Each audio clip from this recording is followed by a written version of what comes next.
The UFC world has just been thrown into complete chaos. Tom Aspinall vs Ciryl Gane, one of the most anticipated heavyweight clashes of the year, ended in shocking fashion after an accidental eye poke brought everything to a screeching halt. Both men came out looking razor-sharp. Aspinall was calm, calculated, and locked in, while Gane appeared quicker than ever, fluid, technical, and in control of the early exchanges. It was shaping up to be a masterpiece until disaster struck. Midway through the opening round, Gane extended his lead hand for a jab, but his fingers were open, and one of them caught Aspinall directly in the eye. Instantly, Tom stumbled back in visible pain, clutching his face.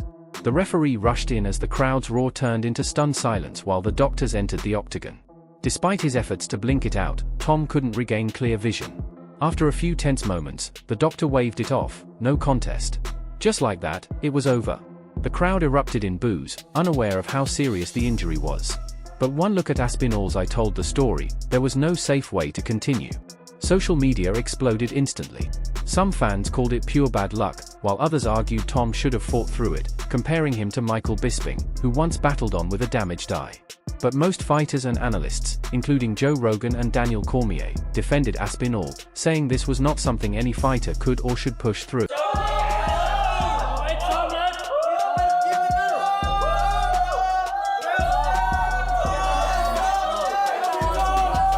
Looking sexy, Tom. Did you hear that one? So said. Yeah. Thanks very much, Andrew. Love you. Oh good, just a little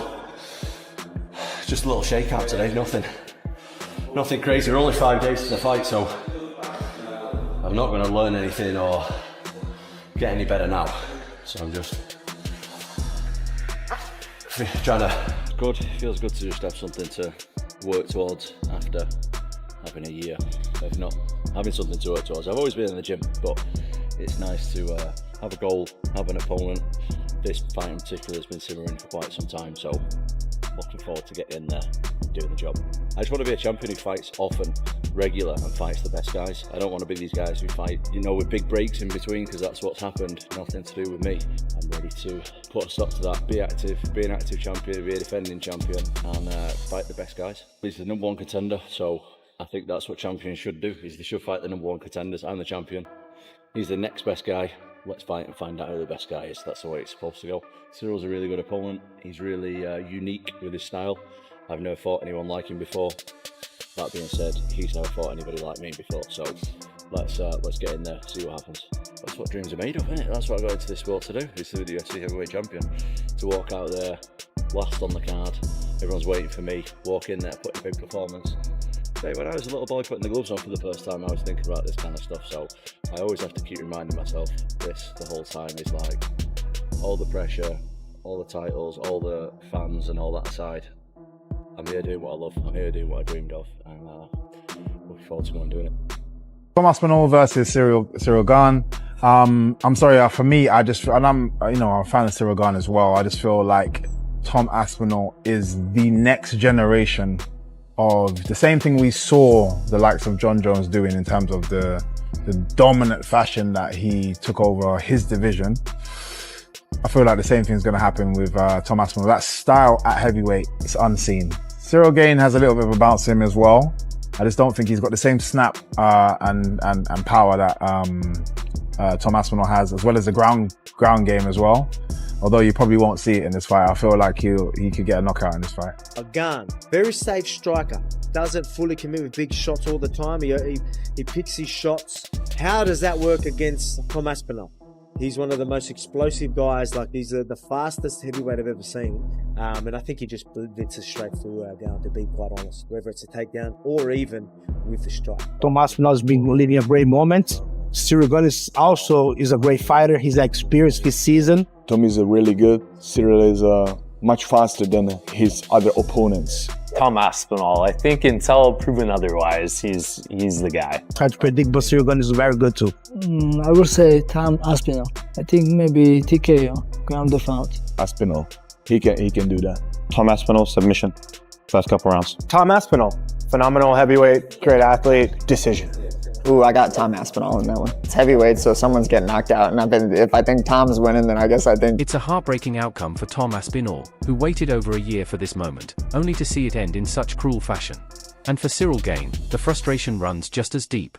Despite looking sharp and composed, he walks away with no victory, no closure, and a cloud of controversy hanging over what was supposed to be his statement fight.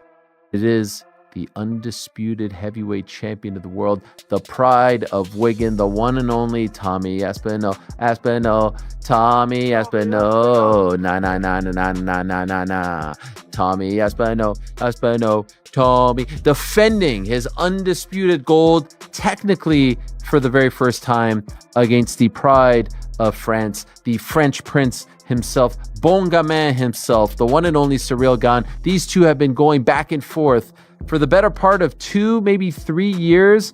Well, this was the fight that we all thought was going to happen in Tom's official first title defense, and so it is in fact going to happen. Tom wanted to fight in Abu Dhabi. That was the sense that we got when he became undisputed champion.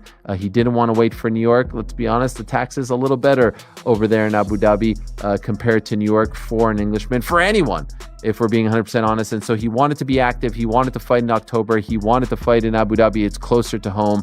And so they oblige. And you'll recall a few weeks ago, I said, it's looking like Magomed and Alex, October 4th. It's looking like Tom versus Ciryl, October 25th. And it's looking like JDM versus Islam in New York. That would be the next pay-per-view. Now, that hasn't been officially announced. That hasn't been signed, sealed, and delivered. But at this point, I would be surprised, considering how the chips just fell earlier today. I would be surprised if it doesn't play out that way. Yesterday, Tom said, I'm going to win by split decision after 5 rounds. I believe this was Northern England sarcasm, but I guess not everybody did trust it. What are your real plans, Tom? Oh, that's the plan, mate. It's going to be split decision? Yeah, that's the jab plan. The whole time? Just jab and hold. Jab and hold against the fence. We'll be booing then. I will too. But the biggest thing to me in this fight, which is why it's easy for my prediction to be Tom Aspinall, is that Tom Aspinall has the immediate ace in the hole whenever he needs it. He's a far superior grappler to Ciryl Gane. If at any point in time he's not liking what he's seeing on the feet, I think he can very easily get Ciryl to the ground, and that's an area of total domination that he has. That's an Achilles heel for Gane. We know he's not a great grappler. He's not great at defending the takedowns. To me, just too many ways to win for Tom Aspinall. My prediction, though, is first round finish, Tom Aspinall. I see Tom Aspinall going out there, and I want to say first round TKO. That would be really cool. But I kind of feel like he wants to get a few minutes in. Like, he has never really come out and said, oh, I suffer from ring rust, and every time I go out there, I have ring rust because I don't fight enough. But I do think there's an element of that where he's like, I want a couple minutes of experience. Is that too much to ask? Again, I don't say that to say Tom's going to go coast, but I do think we're going to see him measured in the first round and then look for his finish in the second. The only other way I would be incorrect in that, and it would be a different way, is if he's hell-bent on making sure he finishes Ciryl Gane more impressively and faster than John Jones. Ciryl Gane's really, really good, and I've prepared for him accordingly. And that was refreshing to hear you say that, because not